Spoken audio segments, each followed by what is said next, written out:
Hey, so how's it going? I'm Ambrose Mason. You guys already know that because this is for a school project and so you are seeing it.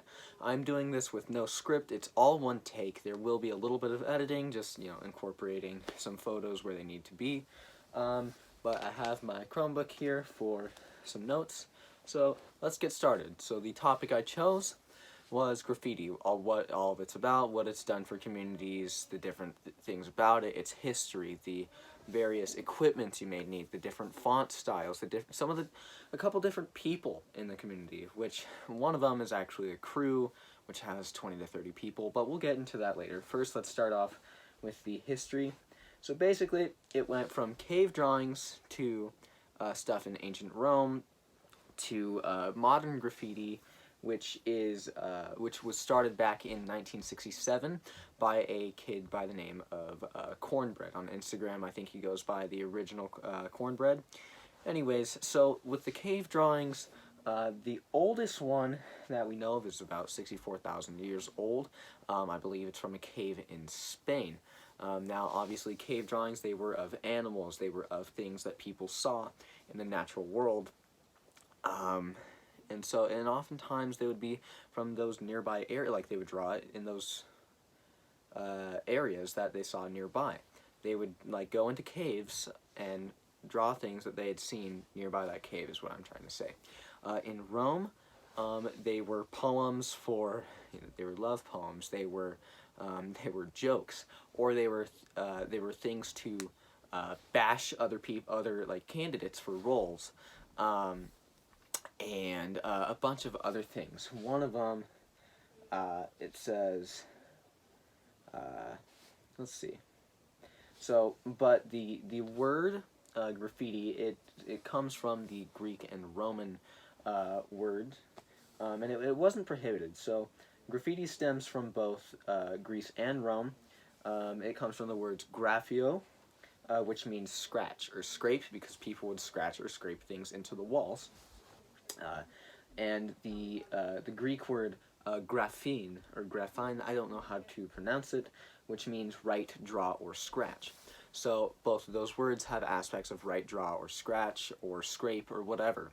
So, and then the first time the word graffiti was used was back in 1851, after discovering some of the inscriptions of graffiti, of again, whatever poems or things to bash other candidates on the walls of the ruins of Pompeii. If you know what Pompeii is, good. If you don't, basically, volcano erupted, ash and everything flooded volcanic ash, and everything flooded a town, and it killed everyone. So modern graffiti started in '67 by Daryl McCrae, aka Cornbread.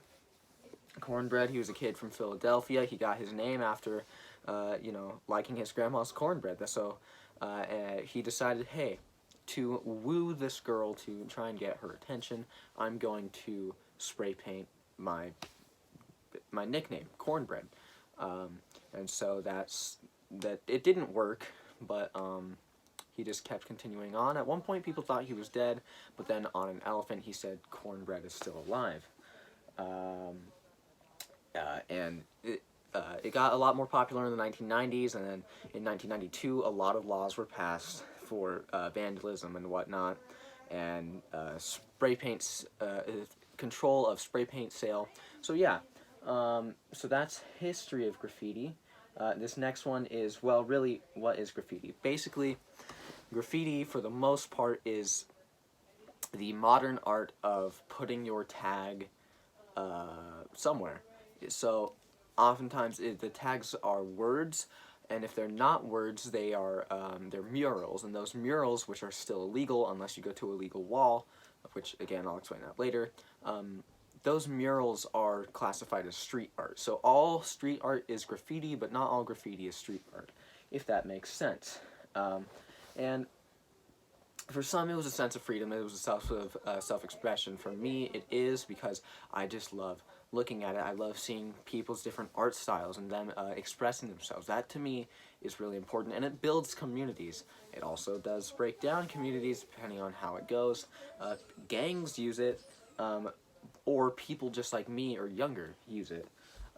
So basically, next, graffiti and its consequences. So obviously we know that vandalism is illegal. Graffiti is vandalism, so you can get arrested for that. I'll get into that later, but you can be arrested or fined for it. When it comes to like safety, if you're if you're not careful, you can die. And so, for example, one in London, there was this kid. He was with a group of his friends. They were doing a tag on a subway tunnel. Well, there was a train coming, and they all started walking away. But the one kid stayed to try and finish up his tag really fast.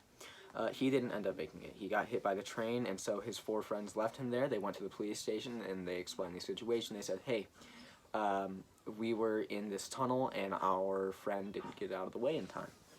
Now, there's this other guy, Tai One.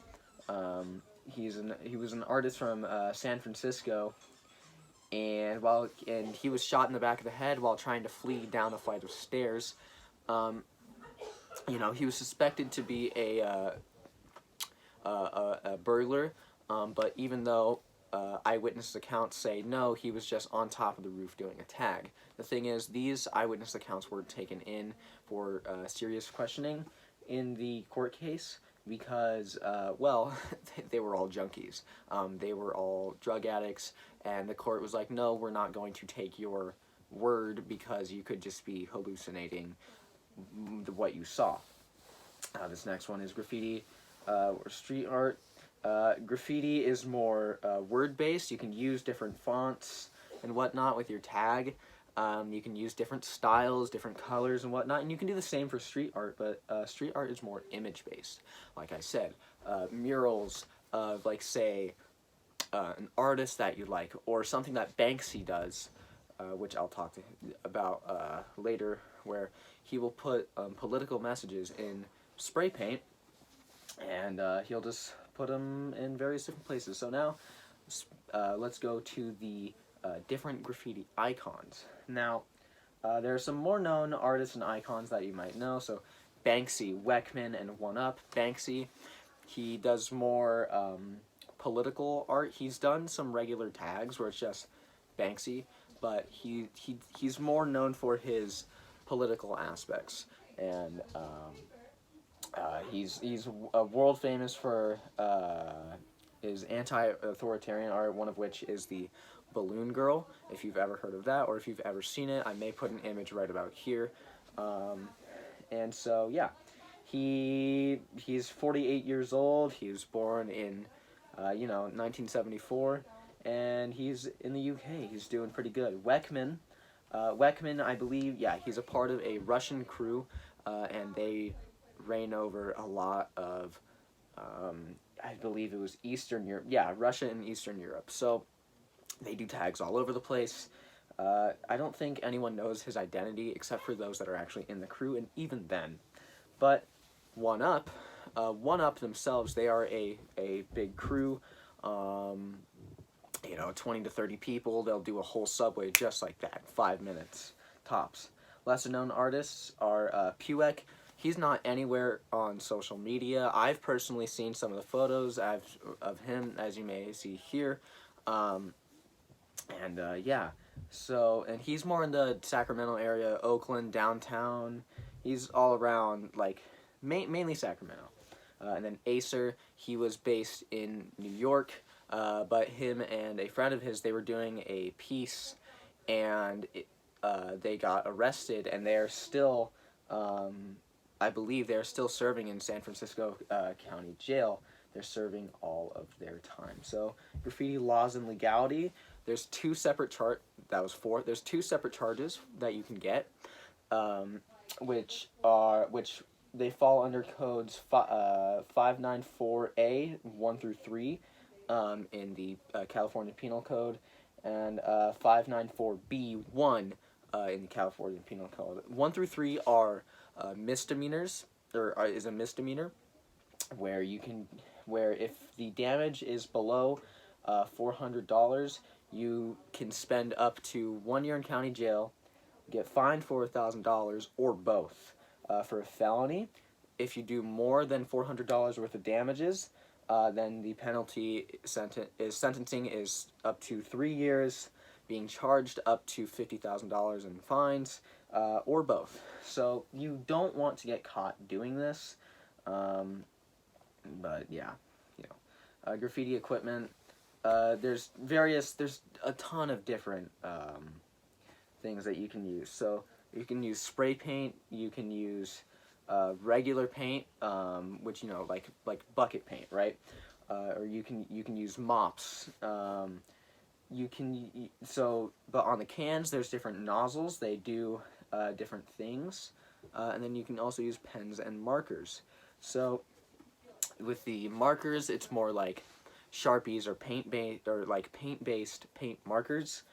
Spray paint cans, it's more of a water-based spray paint, which is, you know, still not good for the environment, but they're better. They have better air control, so you can control the thickness of the line if you want. You know, regular paint, so emulsion paint. People like 1UP use them. They use them on a ship, which I may include right here. And then let's see, the do's and don'ts. What you should do: tag on places that are abandoned. You talk to people in the community. You talk to people that you see tagging. You know, take photos of other people's stuff and promote it. Don't claim it as your own, though. You know, bring your own equipment, make friends in the community, do your research on various styles and people, and you want to learn the language so that you can actually have a good conversation with someone without doing, you know, without looking like an idiot. You should, if someone's like a little low on spray paint or a marker, just share your equipment real quick. They'll do their tag and they'll give it right back to you. Let them keep it, but I don't know if you will. The don'ts: don't tag over murals. Don't tag over dead artists' work. Don't tag over tribute pieces, so fan-made work for a dead artist. Don't steal other people's equipment. Don't snitch. Don't tag on gravestones. That's disrespectful. Don't tag on religious or ceremonial things or places. That's also very disrespectful. Don't tag on war memorials. You know, don't tag on personal or private property that you do not own or which you have not been given permission to tag on. But that's more like smaller things like cars, people's houses, you know. If it's like something super abandoned, go for it, you know. So if you're doing a tag over someone else's, don't leave it uncovered. Okay, you need to do a cover-up completely, and you need to make sure that it does not exist. And also, out of respect for the person, make sure you're doing something better. Because if you just cover up a huge mural just to put a small little tag that's horrible, then you're a jerk.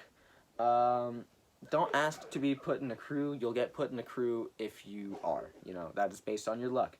And then don't leave traces of your work, DNA, or other things that can say that, hey, I was in this area, other than your tag. So now over here I've got some photos which will go all up on screen, and then I have, so there's different graffiti fonts and examples. So there's Urban Decay, there's Sprite, there's Fat Wandles, there's Dawn Graffiti, and there's Bubble.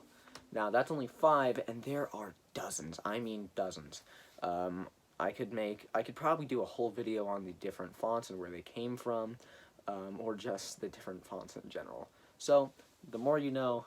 Yeah, that's basically it. That's all I have for this video. That should give you a basic understanding of where things came from, some of the stuff you may want, and yeah, that's it, everyone. Again, I'm Ambrose Mason. Thank you for watching this video.